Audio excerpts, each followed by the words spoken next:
നാട്ടുവിശേഷങ്ങളിലേക്ക് എല്ലാ മാന്യ പ്രേക്ഷകർക്കും സ്വാഗതം. സിവിൽ സർവീസ് ഗൈഡൻസ് ക്യാമ്പ് നടത്തി.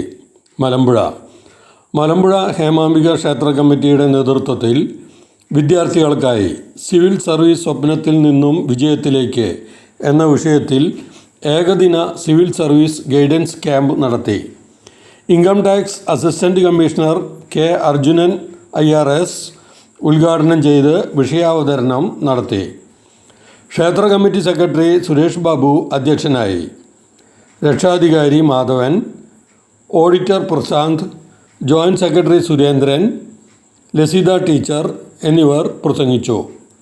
10ാം ക്ലാസ് വിജയികളെ മൊമെൻ്റോ നൽകി ആദരിച്ചു. വളരെ ഉപകാരപ്രദവും മികച്ചതുമായിരുന്നു ക്ലാസ് എന്ന് വിദ്യാർത്ഥികളും സംഘാടകരും അഭിപ്രായപ്പെട്ടു. വിശ്വാസമുള്ള പല കുട്ടികളിൽ നിന്നും ഒരു മാറ്റം വരുത്താൻ ഒരു സിവിൽ സർവീസ് പഠിച്ച, സിവിൽ സർവീസ് വിജയിച്ച ഒരു വ്യക്തിത്വത്തിനെ കൊണ്ടുവരണം എന്നാലോചിക്കുകയും അത്തരം ഒരാളെ കണ്ടെത്തണമെന്ന് തീരുമാനിച്ചപ്പോൾ നമ്മുടെ പ്രദേശത്തുള്ള, നമ്മുടെ തൊട്ടടുത്തുള്ള സാറിനെ കിട്ടുക എന്നത് മനസ്സിൽ വന്നതിൻ്റെ അടിസ്ഥാനത്തിലാണ് ഇത്തരമൊരു വിഷയത്തെ സംബന്ധിച്ച് നമ്മൾ തീരുമാനത്തിലേക്ക് എത്തി. ഇന്നിവിടെ നടക്കാൻ പോകുന്നത് സിവിൽ സർവീസ് സ്വപ്നത്തിൽ നിന്നും വിജയത്തിലേക്ക് എന്ന വിഷയമാണ്. ആ വിഷയത്തെക്കുറിച്ചൊക്കെ തന്നെ സാർ സംസാരിക്കും. അതിനോടൊപ്പം തന്നെ SSLC കുട്ടികളെ അനുമോദിക്കുക എന്നതിലൂടെ ക്ഷേത്ര ഭരണസമിതി ആരംഭിച്ചതാണ്.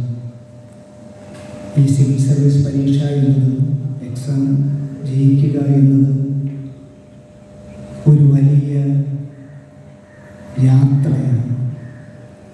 ആത്മസമർപ്പണവും ദൈർഘ്യവുമുള്ള തയ്യാറെടുപ്പ് ഇതിനാവശ്യമാണ്. ഇന്ത്യൻ ഭരണ സംവിധാനത്തിൽ മുഖ്യമായ പങ്ക് വഹിക്കുന്നവരാണ് ഈ സിവിൽ സർവീസ് ഉദ്യോഗസ്ഥർ.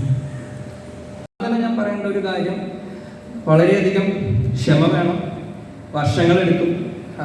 നമ്മൾ മെൻ്റലിയും ഫിസിക്കലിയും ഇമോഷണലിയും നമ്മൾ റെഡി ആയിരിക്കണം. കാരണം ഇപ്പോൾ സാധാരണ നമ്മളൊരു PSC പരീക്ഷയാണെങ്കിൽ ഒരു 5 മാസത്തിനുള്ളിൽ റിസൾട്ട് വരും. ഒരു ഘട്ട പരീക്ഷയേ ഉള്ളൂ.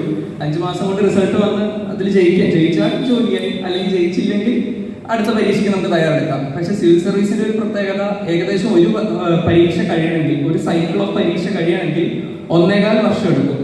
അപ്പം അതിന് നമ്മൾ ഈ 1.25 വർഷത്തിൽ ഇപ്പോൾ സുരേഷ് ഏട്ടൻ പറഞ്ഞതുപോലെ പ്രിലിംസ് ഉണ്ട്, മെയിൻസ് ഉണ്ട്, ഇൻ്റർവ്യൂ ഉണ്ട്.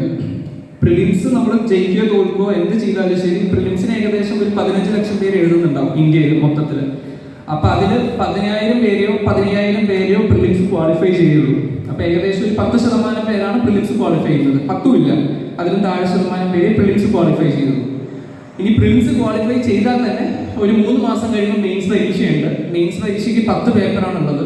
ഒരു ദിവസം 6 മണിക്കൂറായിരിക്കും പരീക്ഷ. രാവിലെ 9 തൊട്ട് 12 മണി വരെ, ഉച്ചയ്ക്ക് 2 മണി തൊട്ട് 5 മണി വരെ ആയിരിക്കും. കണ്ടിന്യൂസ് ആയിട്ടായിരിക്കും 10 ദിവസത്തെ പരീക്ഷ. നമ്മളതും മെയിൻസ് പരീക്ഷയാണ് ഇതിൽ മെയിൻ ആയിട്ടുള്ള ഒരു ഘടകം. കാരണം അതിന്റെ മാർക്കിന്റെ അടിസ്ഥാനത്തിലാണ് റാങ്ക് ലിസ്റ്റും മെറിറ്റ് ലിസ്റ്റും ഉണ്ടാക്കുന്നത്. 1 2 3 പോരാ, 3 ഓർക്കെ.